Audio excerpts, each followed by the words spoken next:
Police station વિસ્તારમાંથી ફરવા આવી છે, જે મારામારી અને હત્યા જેવા ગુનાઓ માટે કુખ્યાત છે. આ વિસ્તારમાં પોલીસ દ્વારા પ્રોજેક્ટરનો ઉપયોગ કરીને ખુલ્લામાં ડોક્યુમેન્ટ બતાવવામાં આવી રહી છે, જેથી સ્થાનિક લોકોને તેમના પરિવારો સુધી આ સંદેશો સીધો પહોંચી શકે.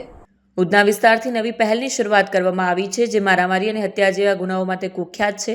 આ વિસ્તારોમાં પોલીસ દ્વારા પ્રોજેક્ટરનો ઉપયોગ કરીને ખુલ્લામાં આ ડોક્યુમેન્ટરી બતાવવામાં આવી રહી છે, જેથી સ્થાનિક લોકો અને તેમના પરિવારો સુધી આ સંદેશો સીધો પહોંચી શકે. આ ડોક્યુમેન્ટરીનો ઉદ્દેશ્ય લોકોને એ સમજાવવાનો છે કે ગુસ્સો અને આવેગ કેવી રીતે તેમના અને તેમના પરિવારના ભવિષ્યને બરબાદ કરી શકે છે.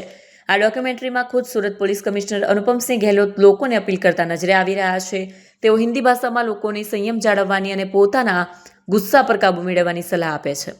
તેઓ ઉદાહરણ આપીને સમજાવે છે કે કેવી રીતે નાની નાની બાબતોમાં ઝઘડાઓ થાય છે અને મોટા ગુનામાં પરિવર્તિત થાય છે.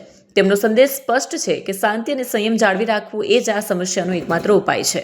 આ ડોક્યુમેન્ટરીનો એક બીજો મહત્વનો સંદેશ એ પણ છે કે ગુના કર્યા બાદ કોઈ પણ વ્યક્તિ બચી શકતો નથી. આ ડોક્યુમેન્ટરીમાં એવું પણ બતાવવામાં આવ્યું છે કે કેવી રીતે 20 થી 25 વર્ષ જૂના મારામારીના કેસમાં વોન્ટેડ આરોપીઓની પણ ધરપકડ કરવામાં આવી રહી છે. આ વાતથી સ્પષ્ટ થાય છે કે પોલીસની નજરથી કોઈ પણ ગુનેગાર બચી શકતો નથી અને કાયદાનો હાથ તેના સુધી જરૂર પહોંચશે. આ એક એવો કદમ છે જ્યાં કાયદાના અમલીકરણની સાથે સાથે સામાજિક જવાબદારી પણ નિભાવે છે.